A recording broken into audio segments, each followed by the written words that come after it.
We have the worst revival of an economy since the Great Depression. And believe me, we're in a bubble right now. And the only thing that looks good is the stock market. But if you raise interest rates even a little bit, that's going to come crashing down. We are in a big, fat, ugly bubble. And we better be awfully careful. And we have a Fed that's doing political things. This Janet Yellen of the Fed is doing political by keeping the interest rates at this level. And believe me, the day Obama goes off and he leaves and he goes out to the golf course for the rest of his life to play golf, when they raise interest rates, you're going to see some very bad things happen because the Fed is not doing their job. The Fed is being more political than Secretary Clinton.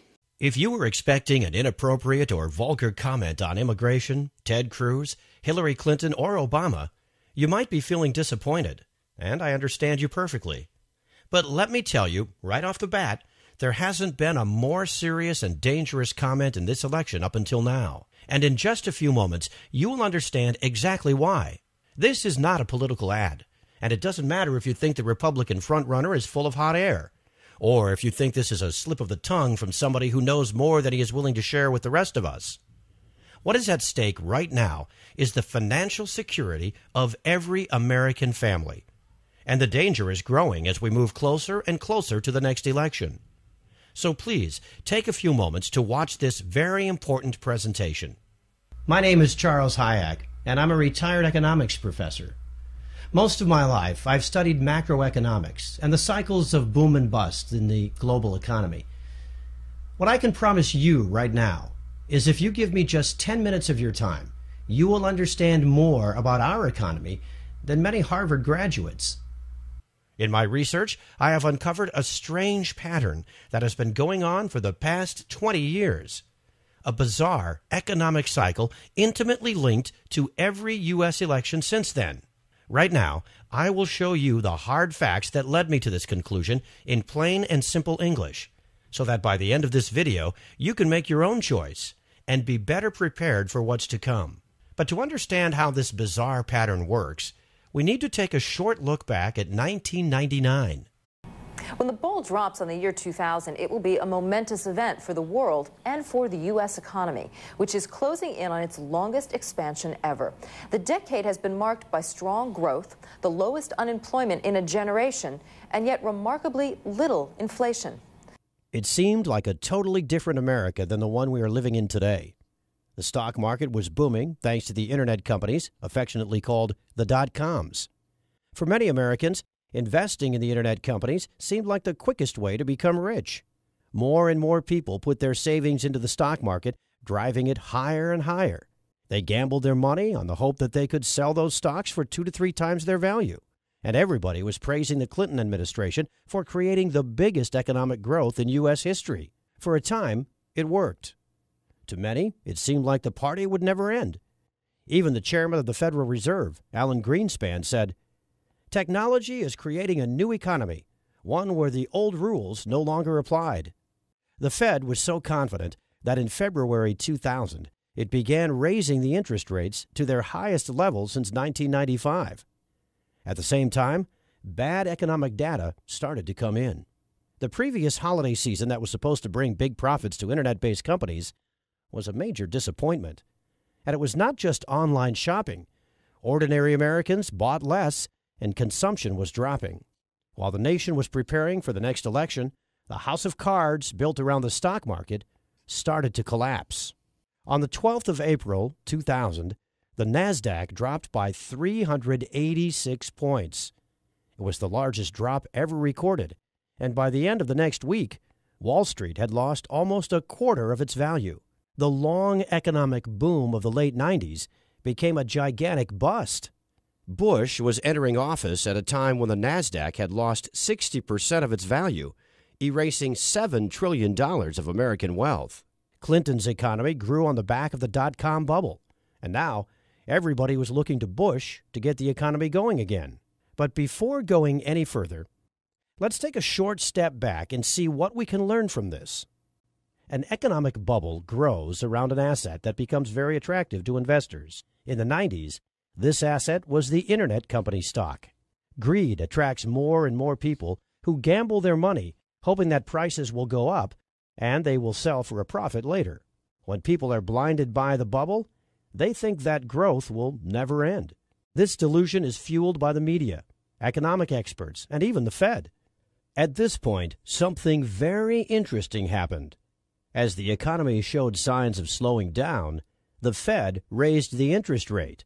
And, curiously, some months before the next U.S. election, the bubble bursts, creating massive economic pain.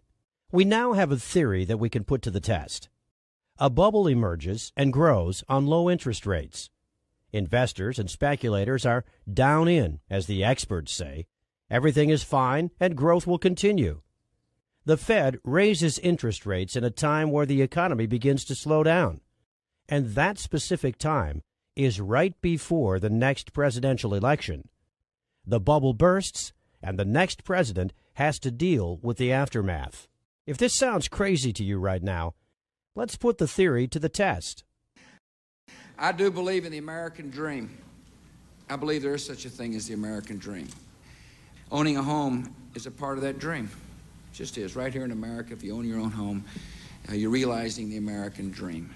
The asset this time was houses.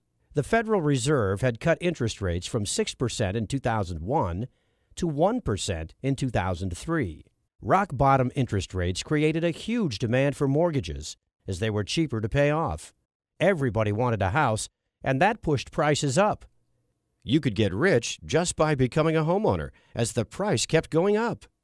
Soon, even people who could not afford to make a down payment or could not provide proof of a steady income and collateral were given loans to purchase new homes.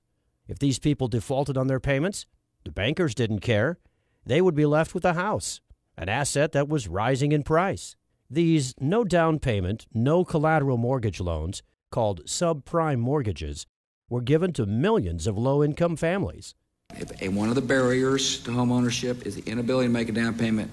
And if one of the goals is to increase home ownership, it makes sense to help people pay that down payment. Now, the bankers had a brilliant idea.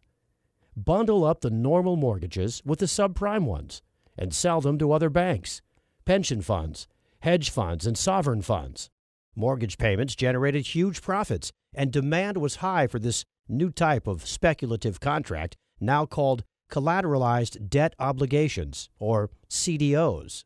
This created the housing bubble. Ben, there's been a lot of talk about a housing bubble, particularly, from the Fed, from all sorts of different places. Can you give us your view as to whether or not there is a housing bubble out there? Well, unquestionably, housing prices are up quite a bit. I think it's important to note that fundamentals are also very strong. We've got a growing economy, jobs, incomes. We've got very low mortgage rates. The experts appeared all over mainstream news, assuring everyone that housing was not a bubble. Wealth has risen dramatically. The United States economy has never been in better shape. There is no tax increase coming in the next couple of years. Monetary policy is spectacular. The Federal Reserve now started to increase interest rates. By 2007, the interest rates had reached 5.25%, and many families with subprime mortgages could not afford to make the monthly payments, and their homes were foreclosed. As more and more houses went up for sale, the prices started dropping. Consumption plummeted. A new crisis had begun, and it would reach its peak in fall 2008, right before the elections. House prices tanked. Banks and other investment funds found that their bulletproof, high-profit CDOs became worthless. No one wanted to buy CDOs or houses anymore. It was a financial bloodbath. The banking giant Lehman Brothers had bet on mortgages and was left holding assets nobody wanted anymore. On the 15th of September, it filed for bankruptcy. During November 2008, Americans lost more than a quarter of their collective net worth. U.S. stocks were down by 45% from its 2007 high. Housing prices had dropped 20% from their 2006 peak. Total U.S. household wealth went down by $14 trillion. Through the banking giant Citicorp, Bank of America, J.P. Morgan, and Goldman Sachs, the big traders of CDOs, the crisis had spread to the world. And now, stocks and property values plummeted everywhere. The economy of the world entered a deep recession. All this happened as our nation was preparing to choose its 44th president. The housing bubble burst 2 months before the election. So how does our theory stand? We had a new housing and subprime mortgage bubble created by low interest rates. Many Americans thought housing was a secure investment. The banks gambled huge sums of money on CDOs. The experts, again, said everything was fine. The economy started to weaken in late 2007 as the Fed was increasing the interest rates. The bubble violently burst just as Americans were preparing to vote for the 44th president of the United States. Everything that happened in 2000 happened again in 2008. The bubble burst in the year of the elections. Only this time, it was bigger, and the damage was global and massive. The theory is proven correct again. There's an election coming this November. Will there be another economic crisis? Let's go through our checklist again. In December 2015, the Fed started to increase interest rates. For the past 5 years, the rate has been close to 0%. The economy is already showing signs of slowing down. Right now, the Bloomberg Commodity Index hit a 16-year low. The last time this happened was August 2008. Commodities represent all the goods being traded around the world. Everything from oil to coffee, sugar, steel, and copper. When their price slumps, it signals a slowdown in the world economy. Oil is reaching its 2008 low point. The last time the price of oil was this low, the global financial system was melting down. And this time, it will hit the U.S. economy much harder because of the shale miracle. CNBC's Jim Cramer is warning that many U.S. oil companies will become bankrupt if the price of oil remains this low. The price of copper, too, has plunged all the way down to $2. The last time it was this low was just before the stock market crash of 2008. Consumption is slowing down. U.S. imports of goods declined by 6.6% on a year-over-year basis. U.S. exports of goods declined by 10.4% on a year-over-year basis. 2015 was the worst year for holiday spending since 2008. U.S. manufacturing is contracting at the fastest pace that we have seen since the last recession. If just one or two of these indicators were flashing red, that would be bad enough. The fact that all of them seem to be saying the exact same thing tells us that big trouble is ahead. So, what are the experts saying? What do you see right now? Actually, the economy is fundamentally strong. Housing is booming. Technology is booming. Commercial real estate's booming. In all fairness to Obama, during his administration in the last few years, jobs have been created and the jobless rate is way down. If you just kept it simple, you'd say that the United States is growing almost at kind of at trend growth, whether it's 2.5 or just under 3% growth or maybe even a little above it. Well, no, but around trend growth. Following our checklist, we have an election year, the Fed raising interest rates, an economy slowing down, experts saying everything is fine.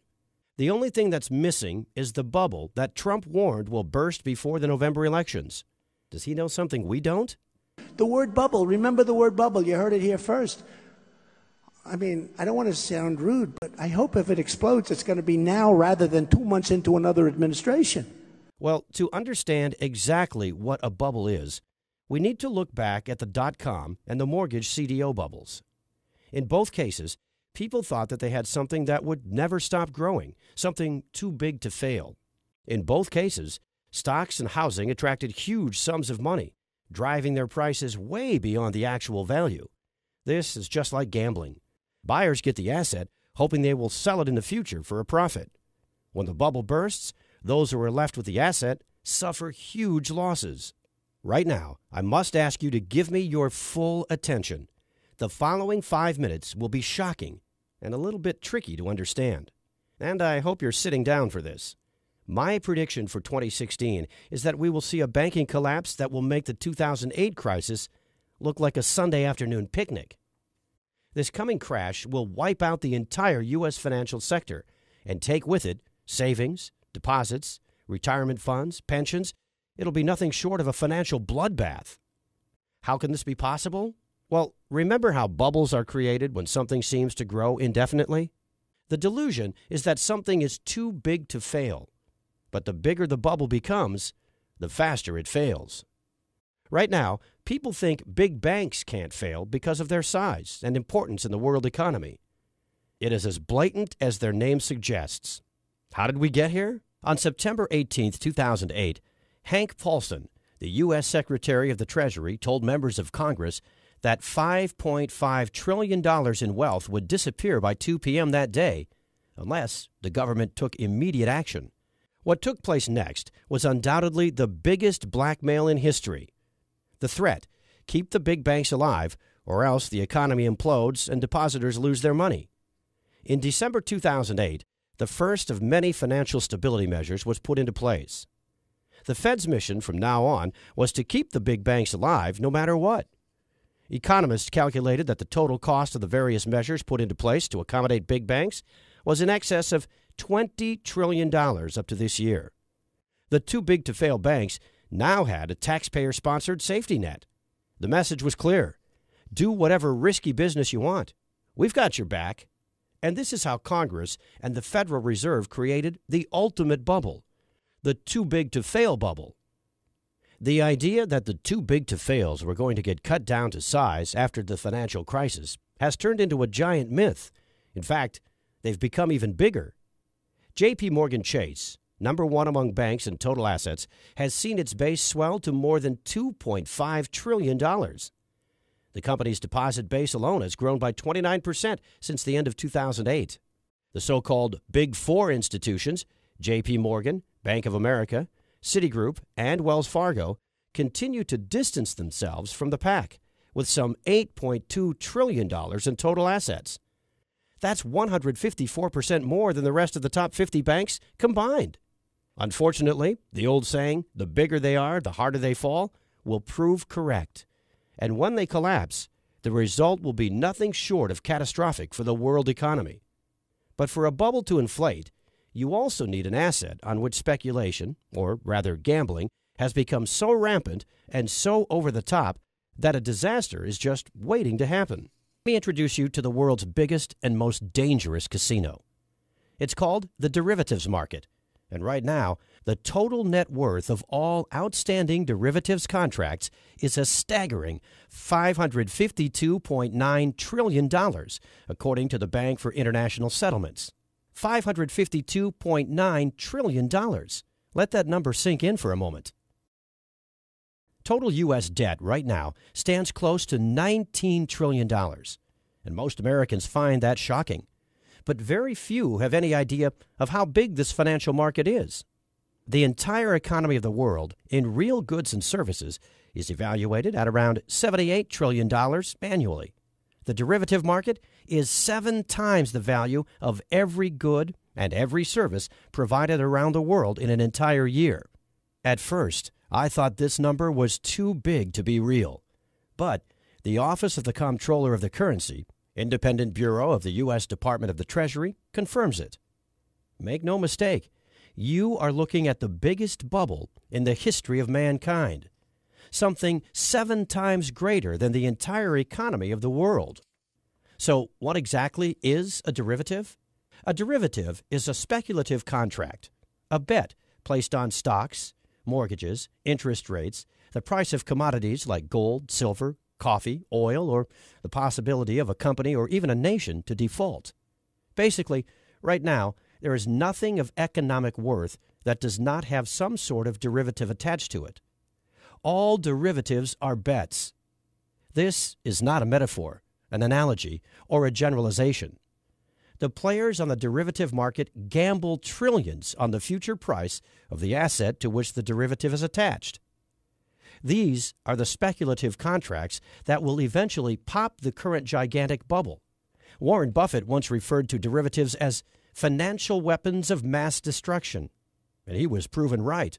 The CDOs that led to the crash of 2008 were derivatives, as they drew their value from interest payments on mortgages and housing prices. They were traded on this market just like all the other derivatives, and they were just a tiny part of the market. In 2008, there were about $500 billion worth of CDOs. That was only a very tiny fraction of the derivatives market, yet it was enough to almost collapse the economy of the world.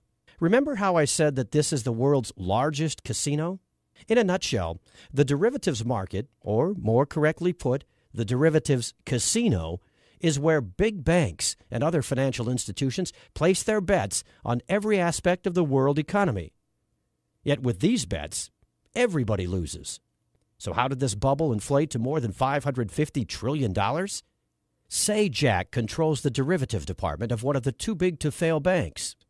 He knows that the riskier the bet, the higher the profit he gets, and the bigger his bonus. And he thinks, just like everyone else, that if he loses, the Federal Reserve will bail him out just like in 2008. What do you think Jack would do? How much do you think Jack would bet on derivatives? Well, the Office of the Comptroller of the Currency has the exact numbers. Citigroup, total assets more than $1.8 trillion. Total exposure to derivatives, more than $53 trillion.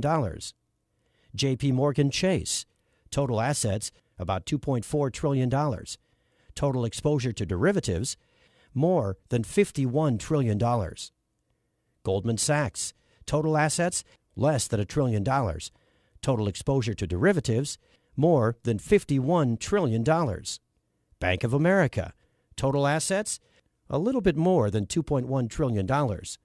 Total exposure to derivatives, more than $45 trillion. Morgan Stanley, total assets less than $1 trillion. Total exposure to derivatives, more than $31 trillion. Overall, the biggest U.S. banks collectively have more than $247 trillion of exposure to derivatives contracts. This is an amount of money that is more than 13 times the size of the U.S. national debt. And it's a ticking time bomb that could set off financial Armageddon at any moment. This is gambling on the future of the world economy on an unprecedented scale. And just like every other bubble before it, the too-big-to-fail derivatives bubble will burst. The bubble to end all bubbles because of its sheer size. It's inflated to a size far greater than the dot-com bubble and the mortgage CDO bubble combined. This is the final piece of the puzzle. The Fed interest rate hike, the experts claiming everything is okay, the real economy slowing down, and the bubble that is inflated to an unsustainable size. If history repeats itself, 2016 will be the year big banks come crashing down, and the Fed and our government are totally powerless to stop them. Their safety net is made out of straws. It took extraordinary efforts to prop up the big banks in 2008. During Obama's presidency, the U.S. debt doubled, reaching almost $19 trillion. Yet the economy grew at a modest pace of 2% per year. Compare that to the doubling of the derivatives market, and you begin to realize the level of economic pain we are about to feel. This will make the Great Depression of the 30s and the Great Recession of 2008 feel like a picnic. So what would a crash look like? You need only to picture what happened in Greece to get an idea.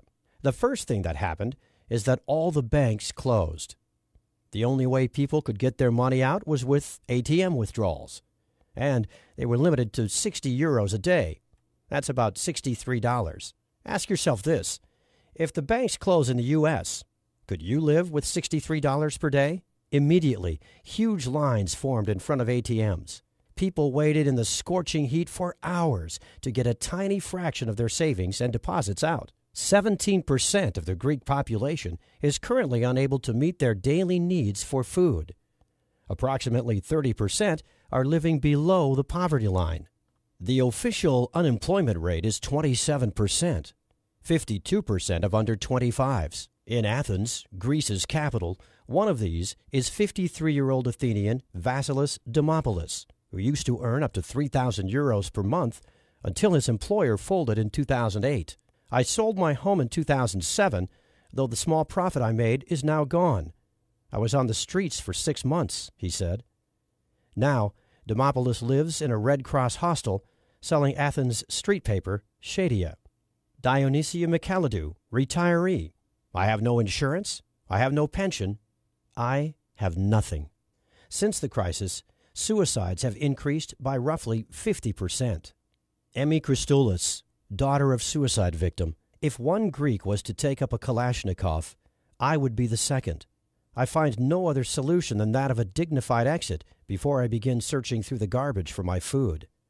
I believe that one day, because the younger generation has no future, they will take up arms and hang the traitors of the nation. Keep in mind that Greece received bailouts in 2015, and yet this is the situation there. Who will be able to bail out the world's largest economy? No one. The crisis brought by the collapse of the too-big-to-fail banks will be global, and it will dwarf anything the world has ever seen. Personally, I expect that everything that happened in Greece will happen in the U.S., but on a much greater scale, and the impacts will be far worse. I have studied economics for the past 35 years. I have seen it go through good times, and I have studied the bad ones. I went through the numbers over and over again, thinking this is not real, thinking I had made a mistake somewhere. But many other economic experts say the same thing. The same experts who warned us about the crisis coming in 2008 are all sounding the alarm bells. Peter Schiff, Gerald Celente, Mark Faber, and many others are predicting a disaster for 2016. To be completely honest with you, I'm afraid for my future and the future of my family. I knew I had to do something to prepare for the worst economic crisis in our lifetime. But where to start and what to do? While doing my research for this presentation, I discovered what Americans did during the last 3 financial meltdowns, which strategies worked, and which condemned hundreds of thousands to poverty. If this presentation made any sense to you, if you have begun to understand the economic gun that's pointed at the head of every U.S. citizen, then you need to take the following information very seriously. The first aim of this project was to warn people, just like you, of the imminent danger looming over our country.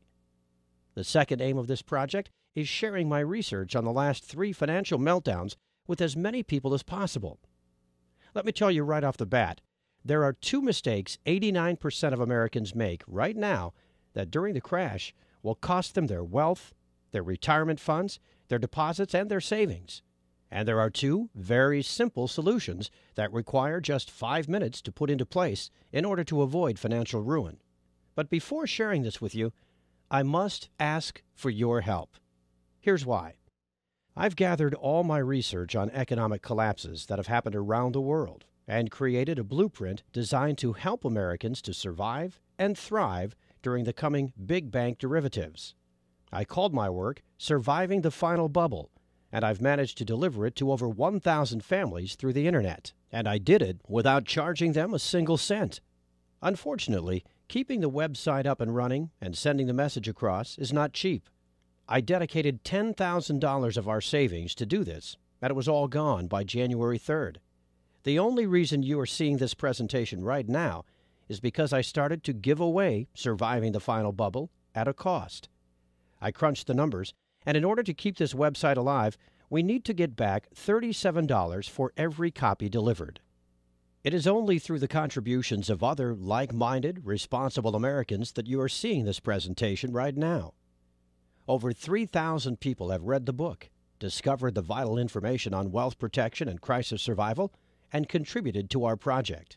Here's a short summary of what you will discover inside.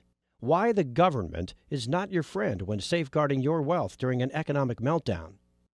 Just to give you an example, during the crisis in Cyprus in 2012, deposits were confiscated to prop up the banks. But they can't take what they don't know you have.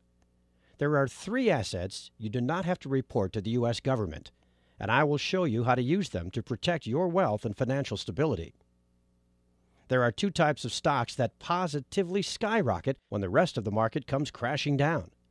The harder Wall Street bleeds, the more valuable this investment becomes, as everybody scrambles to get a slice of these types of companies.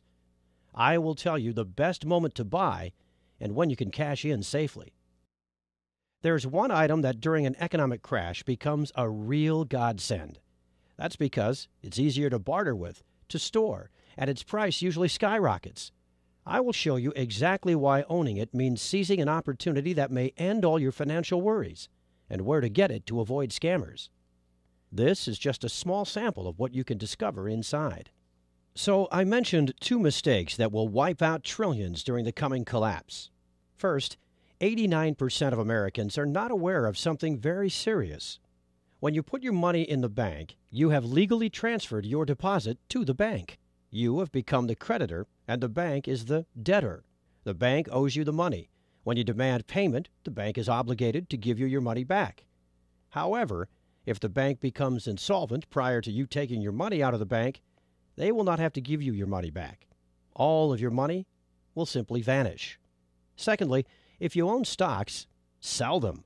Get out of the stock market.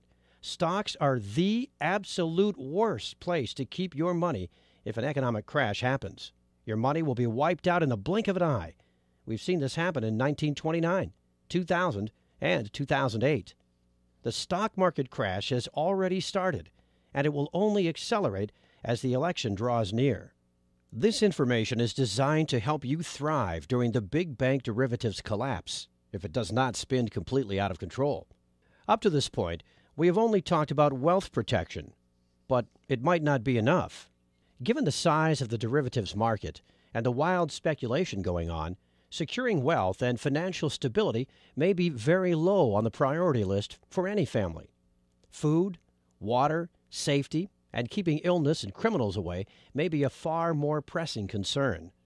Make no mistake, this disaster will be global. There will be no place to run to for safe haven. And that's when, by chance, I met Mark Baker. To some, Mark may seem somewhat eccentric because of his passion and dedication to survival and disaster preparedness. His dedication goes way further than reading books, attending seminars, and learning from the experts. He likes to test everything he's learned in real-life conditions.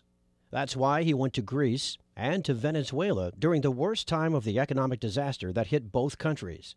During a 5-month period, he stayed with Greek and Venezuelan families in the most impoverished areas, learning how an economic crisis impacts their daily lives and trying to help them out, all while putting his survival knowledge to the test.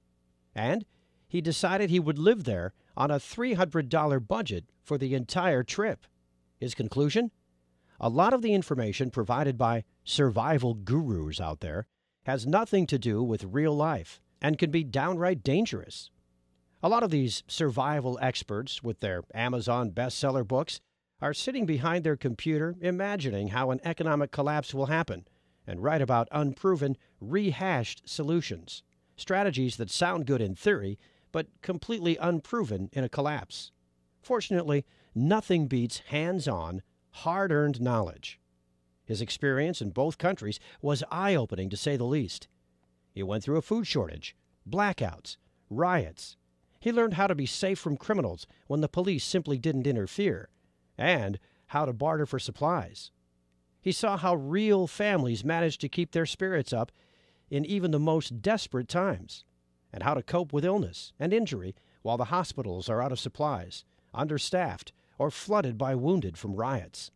And yes, he went through a lot of hardships, pain, and suffering to discover how to survive and to thrive in the collapse. After telling me about his personal experience, we talked about problems that arise in an economic collapse and how to solve them. Surviving an economic crisis is one thing. Thriving and securing your wealth during it is a totally different game. So we put our knowledge together and created an economic disaster survival blueprint for our families that would handle both wealth protection and crisis survival. Mark's hard-earned skills will guide you through in what we call the worst-case scenario section. Inside Mark's comprehensive section on economic survival, you will discover how to have consistent, nutritious, and long-lasting food stores in a crisis by storing food and water without alerting anyone.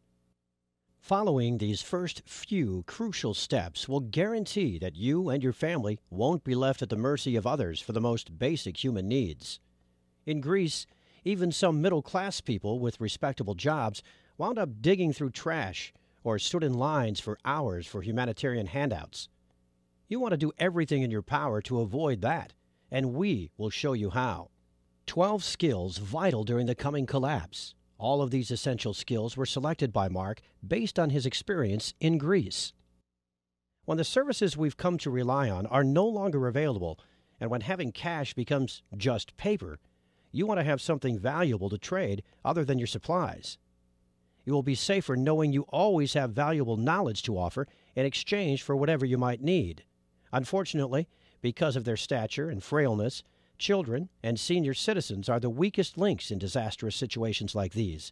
But that doesn't have to be the case anymore, because we will show you a couple of essential tips to ensure their safety and well-being at all times.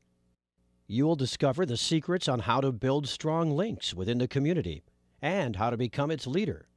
There's always safety and conform in numbers, and you will find out how to build a cohesive group and how to manage dangerous situations. This is just a brief glimpse on our comprehensive guide to surviving and thriving during the coming financial meltdown. Here's my promise to you. Should this worst-case scenario happen, if you follow the information inside, you'll never have to beg, borrow, or steal just to feed your family or clothe your children, or to not have to live in unsanitary conditions during any crisis. But that's not all you're getting when you choose to contribute to our project, because you will also receive 2 bonuses that complement surviving the final bubble in every way. The first one is called Survival Mindset. During a crisis, many have lost their lives because they succumbed to emotional stress first. This guide is dedicated to showing you all the secrets to overcoming the powerful emotions that can overcome even the most seasoned survivalist during a disaster. In Chapter 1, you will discover the simple blueprint to coping with the emotional stress that can ruin even the most carefully put-together survival plan. You will learn the simple remedies for the most crippling emotional states: isolation, anxiety and hopelessness, and many others. This knowledge will keep you and every member of your group confident, disciplined, and steadfast, and will maximize your chances of survival. How to keep morale up, and how to maintain a positive attitude. Using this information, you will easily become a true leader of the community. The second focuses on hygiene and sanitary conditions during the shortages that come with any disaster. Secrets to Sanitization After SHTF is designed to show you how to be safe from disease by using survival techniques to dispose of potentially harmful waste and garbage, how to efficiently use limited hygiene supplies to maximize their effectiveness. You will also discover how to prioritize hygiene needs during a disaster. Valuable resources must always be kept for high-priority sanitization needs and not squandered on petty ones. These bonuses are available absolutely free with your copy of Surviving the Final Bubble, and support this website today. But we want to go even further than that. Just say maybe to the Surviving the Final Bubble program click and the Get Instant Access button. Fill out your information on the Secured Payment Processor page and go through the program and the bonuses for a full 60-day trial. And if you have any reason for being unhappy with your investment, you will get a refund in as little as 48 hours, no questions asked. It's as simple as that, and you risk nothing. It will be hard to find a better proposition than this. Frankly, the way things are going, I would be surprised if the first major shocks to the economic system don't happen by the end of your trial period. When the unthinkable happens, roles in society are reversed. Being able to read fancy spreadsheets might be useful today, but in a crashing society, it will put you at the bottom of the food chain. Adaptability, strength, and the knowledge you are about to receive are the only things that will get you and your family through. It's time for you to make a choice. It may be the most important one you will ever make. There are 3 possible paths ahead of you. Path 1, you don't do anything. You go on with your daily life and pray for a miracle, or that any of the data presented above is fake or misinterpreted. You can trust Obama, Janet Yellen, Ben Bernanke when they all say everything is fine. But that's exactly what all the talking heads on TV and all the politicians said back in 2008. But this time, you know it's different. The bubble is much, much bigger, and the Fed is out of ammo. They have printed too much money already, and they have kept interest rates low for too long. There is no way out. No one to bail out the too-big-to-fail banks or the government. Over the past 8 years, we have doubled our debt, while the real economy, not Wall Street, hasn't even fully recovered from the last bubble. These are the undeniable facts of our time. I strongly urge you not to remain passive. Remember the suffering of Greece. It will all come to America soon. It will happen right before your eyes. Mark heard firsthand the cries of children, tears of hunger pain streaming down their faces. Don't let the same happen to your family. That is the result of doing nothing, of being unprepared. I hate to ask you this, but would you be able to live with yourself knowing you had one good solution in hand, one click away, completely risk-free? Unfortunately, this is the kind of attitude most of the Americans will cling to. But I get it. Ignorance is bliss. Ignorance is much more comfortable than being a true man and an upstanding American citizen and taking action right now. Path number 2, prepare and learn everything by yourself. Like I said earlier, I've spent countless nights thinking about the best ways to protect my family. But sure, if you really want to, it could be a viable option. But keep this in mind. You've never been through an actual economic collapse. You don't have the skills specifically tailored for this kind of disaster. Should you choose one of these paths, we wish you the best of luck and pray that you too will make it. Path number 3. Get instant access to the Surviving the Final Bubble program now. A risk-free, worry-free program with a treasure trove of knowledge to help you thrive and prosper during the economic collapse. Allow yourself and your family to have the peace of mind that comes when you know you have done everything in your power to keep them safe. You have to realize that the consequences of an economic collapse will not be the same as if there's a terrorist attack or food crisis or grid attack. What will be happening in the following months is something that Americans have never experienced before. The closest we've ever come is the Great Depression, and yet, while things were bad, society and the government survived. And with no middle class to fund anything, with no jobs, no economy, and a government that is already tens of trillions of dollars in debt, you and your family will be completely on your own. Unless, that is, you have the ease to take the actionable steps included in the program, in which case you can have an entire proven survival plan in place in less than 14 days from now without spending more than $100 in expenses. You can be one of the smart Americans who understands something amazing when they see it, who goes through the program. Feel your worries and anxiety melt away, all the while contributing to this project and helping many American families, just like yours, survive and thrive during the greatest bubble in the history of mankind. The choice should be obvious, but it's up to you to take the final step. God bless you, and God bless America.